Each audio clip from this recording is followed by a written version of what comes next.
Bismillahirrahmanirrahim. Assalamualaikum warahmatullahi wabarakatuh. Alhamdulillahi rabbil alamin. Wassalatu wassalamu ala rasulillah Muhammad ibn Abdillah wa ala alihi wa ashabihi wa mawalah. Rabbi syrahli sadri wa yassirli amri wahlul uqdatan min lisani yafqahu qawli. Rabbi zidna ilma warzuqna fahma. Subhanaka la ilma lana illa ma 'allamtana innaka antal alimul hakim. Alhamdulillah, pada kesempatan kali ini kita bisa bertemu kembali dalam mata kuliah perbandingan pendidikan. Pada kesempatan kali ini kita akan berbicara tentang pengertian, kemudian ruang lingkup dan metode perbandingan pendidikan.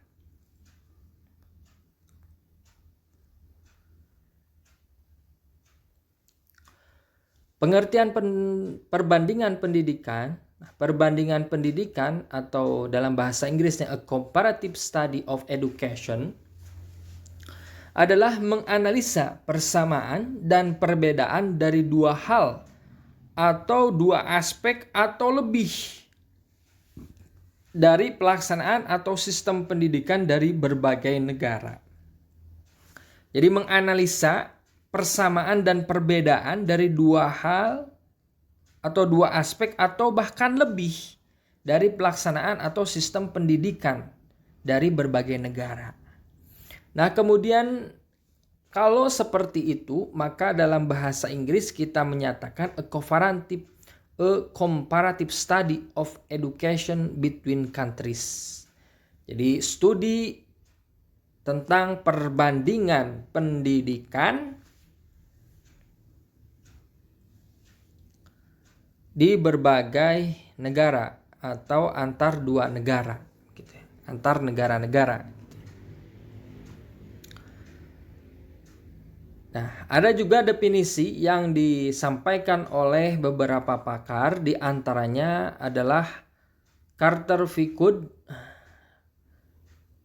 Dia menyatakan bahwa perbandingan pendidikan itu adalah studi yang bertugas mengadakan perbandingan teori dan praktik pendidikan yang ada di beberapa negara dengan maksud untuk memperluas pandangan dan pengetahuan di luar batas negerinya sendiri. Jadi studi yang bertugas mengadakan perbandingan. Nah, jadi perbandingan, apa yang dibandingkan yaitu teori dan praktik pendidikan yang ada di beberapa negara dengan maksud untuk memperluas pandangan dan pengetahuan di luar batas negerinya sendiri. Jadi apa yang dibandingkan? Yang pertama adalah teori, kemudian yang kedua praktik, atau kedua-duanya baik teori maupun praktik. Di mana? Di dua negara atau lebih, gitu ya. Apa tujuannya? Yaitu untuk memperluas pandangan dan pengetahuan. Untuk memperluas pandangan dan pengetahuan. Sehingga harapannya setelahnya mempelajari mata kuliah ini, pandangan kita tentang dunia pendidikan itu akan menjadi lebih luas. Baik pandangan kita tentang dunia pendidikan yang ada di Indonesia sendiri, di negara kita sendiri, atau di luar negeri, gitu ya. Nah, kemudian menurut E.L. Kendall, gitu, bahwa perbandingan pendidikan adalah studi tentang teori dan praktik. Nah, jadi teori dan praktik pendidikan masa sekarang sebagaimana yang dipengaruhi oleh berbagai macam latar belakang yang merupakan kelanjutan sejarah pendidikan. Nah, kalau menurut E.L. Kendall ini tidak memperhatikan negara-negara, akan tetapi yang diperhatikannya adalah teori dan praktik pendidikan masa sekarang, tentunya dikomparasikan dibandingkan dengan masa lalu, gitu. Jadi komparasi masa sekarang dengan masa lalu ini adalah historis, gitu, historis. Nah, kemudian ini masih ada perbandingan pendidikan menurut Profesor Abdurrahman Assegaf, gitu ya. Beliau menyatakan bahwa perbandingan pendidikan adalah perbandingan teori dan praktek pendidikan antar negara. Nah, jadi perbandingan teori dan praktek pendidikan antar negara dengan tinjauan terhadap faktor-faktor yang berpengaruh. Jadi apa yang ditinjaunya itu faktor-faktor yang berpengaruh ataupun sejarah perkembangannya dalam rangka pengembangan sistem pendidikan mereka. Jadi ini ada tinjauannya, apa yang menjadi ruang lingkupnya adalah teori dan praktik, ya. Teori dan praktik pendidikan antar negara, ya, antar negara, ada negara dengan tinjauan faktor-faktor yang mempengaruh ataupun sejarah perkembangan dalam rangka pengembangan sistem pendidikan mereka. Nah, kemudian juga ada pengertian yang lain yang disampaikan oleh beliau, perbandingan pendidikan berkaitan dengan sistem dan kebijakan pendidikan yang berlaku di suatu negara. Nah, ini perbandingan pendidikan berkaitan dengan sistem dan kebijakan pendidikan yang berlaku di suatu negara. Ini masih perbandingan pendidikan. Misalnya sistem pendidikan nasional di kita kan berubah-ubah kurikulumnya, gitu ya, kurikulumnya. Nah, kemudian masing-masing kurikulum itu dibandingkan, dikomparasikan. Nah, itu juga termasuk di dalam perbandingan pendidikan menurut definisi yang disampaikan oleh Profesor Abdurrahman As-Segaf. Nah, kemudian yang berikutnya masih menurut beliau bahwa perbandingan pendidikan juga berhubungan dengan perbandingan antar tokoh, konsep ataupun institusi pendidikan antar negara. Nah, ini juga masuk di dalam perbandingan pendidikan, yaitu perbandingan antar tokoh. Misalnya konsep pendidikan Islam menurut Atiyah Al-Abrosy dan misalnya Naqib Al-Atas. Nah, gitu. Jadi antar tokoh gitu. Misalnya perbandingan pendidikan Muhammad Abduh misalkan dengan Ahmad Dahlan. Nah, gitu. Atau misalnya Ahmad Dahlan dengan Hashim Asy'ari gitu. Nah, itu. Atau misalnya konsep, ya, perbandingan antar konsep, ya. Konsep-konsep yang ada di dalam dunia pendidikan gitu dibandingkan gitu ya. Ataupun institusi pendidikan antar negara. Misalnya pendidikan SD di kita dengan pendidikan di luar negeri seperti apa? Misalnya Indonesia dengan Malaysia atau Indonesia dengan Brunei Darussalam. Misalnya SMP Indonesia dengan SMP Brunei Darussalam gitu. Atau misalnya di dalam negeri sendiri gitu ya. Misalnya UIN Sunan Kalijaga dengan UIN Sunan Gunung Jati, ya. Atau perbandingan antara UIN dan UIN, ya, yang di belakangnya ada sunan-sunan, ya. Misalnya UIN Syarif Hidayatullah, UIN Sunan Gunung Jati, UIN Sunan Ampel, UIN Sunan Kalijaga. Ya, pokoknya perbandingan antara UIN di negara gitu ya. Di negara kita.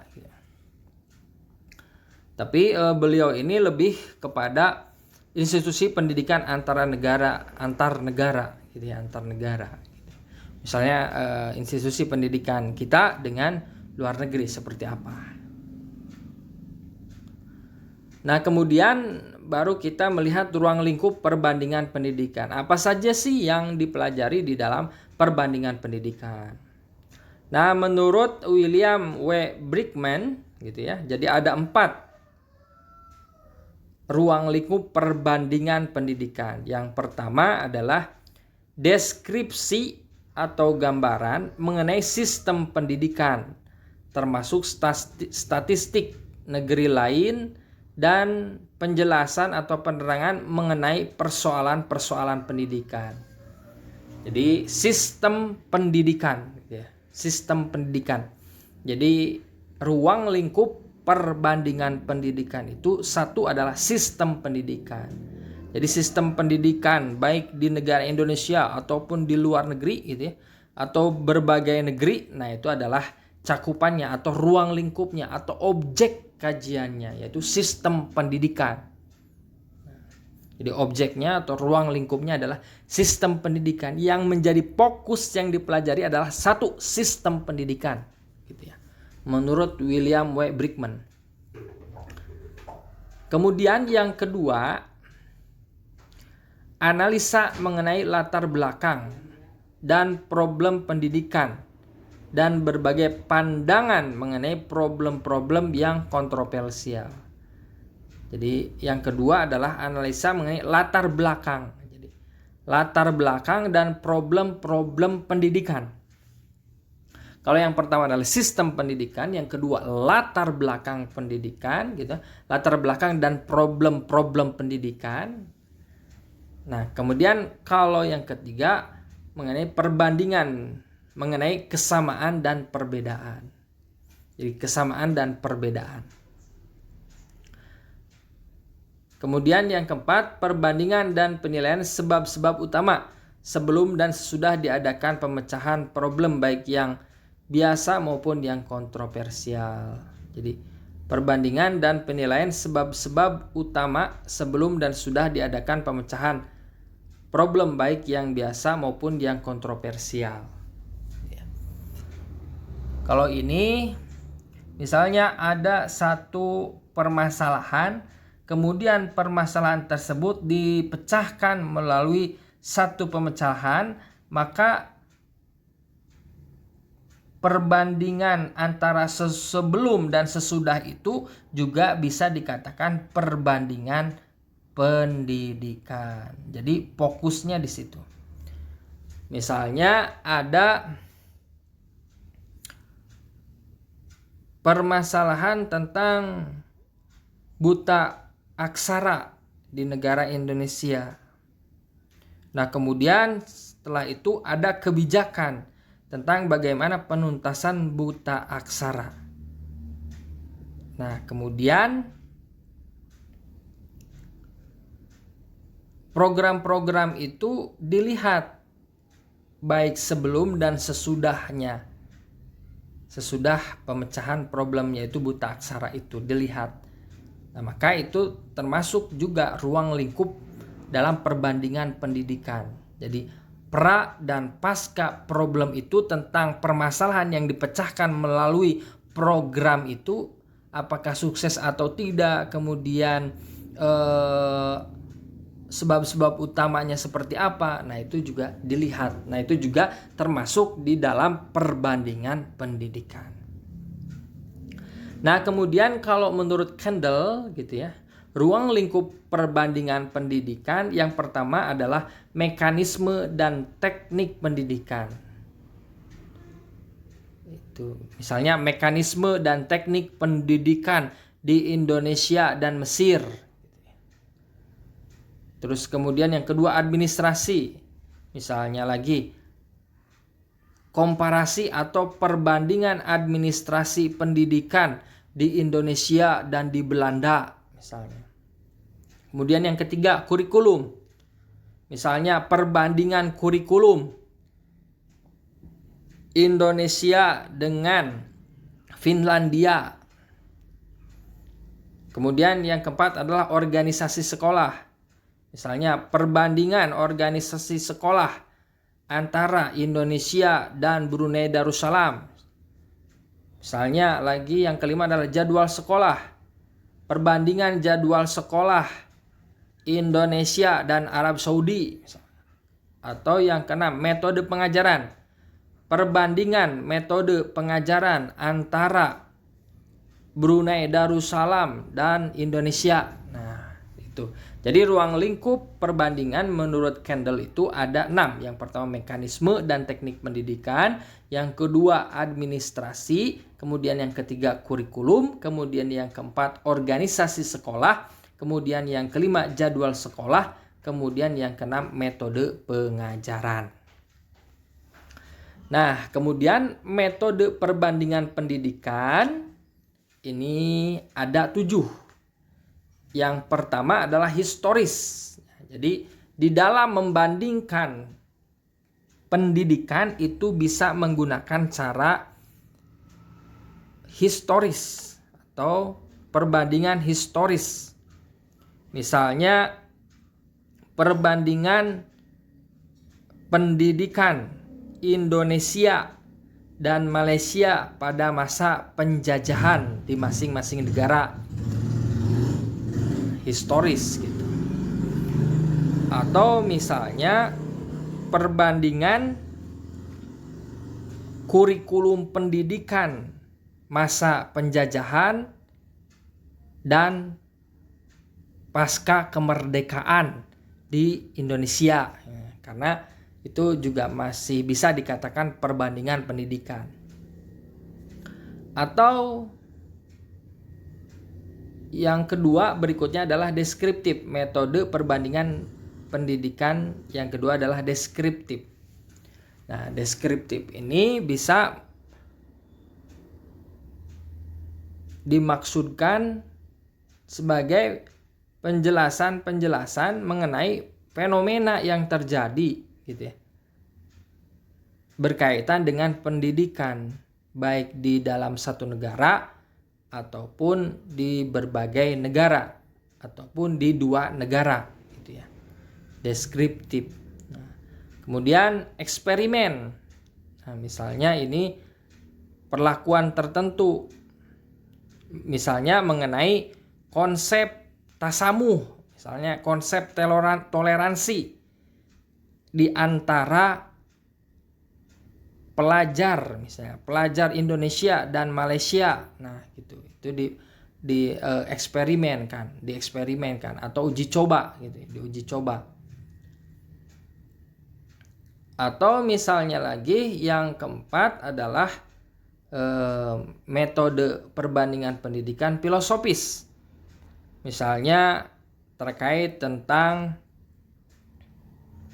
belajar sepanjang hayat. Nah, menurut konsep di Indonesia seperti apa, kemudian di luar negeri seperti apa. Atau misalnya keadilan belajar, keadilan pendidikan di Indonesia seperti apa, secara teori dan aplikatifnya, kemudian di luar negeri seperti apa. Atau mungkin misalnya konsep pendidikan multikulturalisme gitu ya, di Indonesia dan di luar negeri seperti apa. Atau misalnya lagi studi area ya, jadi metode yang digunakan dalam perbandingan pendidikan ini adalah studi area, kawasan ya. Misalnya membandingkan antara dua negara gitu ya. Antara misalnya yang terdekat adalah Indonesia dan Singapura gitu ya. Kemudian yang berikutnya adalah metode perbandingan pendidikan komprehensif. Nah, komprehensif ini menyeluruh gitu ya. Jadi misalnya kita mengkaji perbandingan pendidikan baik persamaan atau perbedaan dalam berbagai aspek pendidikan, misalnya kurikulum, kemudian metode, kemudian evaluasi, kemudian peserta didik, kemudian pendidik, kualifikasi pendidik. Nah, itu secara komprehensif, pokoknya hal-hal yang berkaitan dengan dunia pendidikan dibandingkan di negara kita dengan negara yang lain. Atau misalnya yang ketujuh, metode perbandingan pendidikan secara parsial. Kalau parsial itu hanya sebagian, misalnya hanya satu item dari pendidikan, misalnya kurikulum.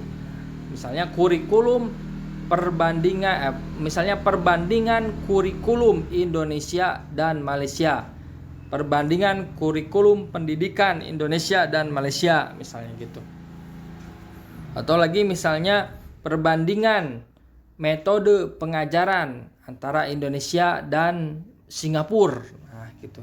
Jadi hanya satu hal saja, yaitu misalkan tadi kurikulum, atau hanya satu hal lagi seperti metode mengajar, atau hanya satu hal lagi seperti strategi pembelajaran. Nah, seperti itu. Jadi hanya satu hal yang dibandingkan. Alhamdulillah, baik itu saja yang bisa saya sampaikan pada kesempatan kali ini berkaitan dengan perbandingan pendidikan. Terima kasih atas segala perhatiannya. Wal afu minkum. Namun sebelum saya tutup, jika ada yang bertanya, silahkan di kolom komentar. Terima kasih atas segala perhatiannya. Mohon maaf apabila terdapat banyak kekurangan. Wallahul muwaffiq ila aqwamit thoriq. Wassalamualaikum warahmatullahi wabarakatuh.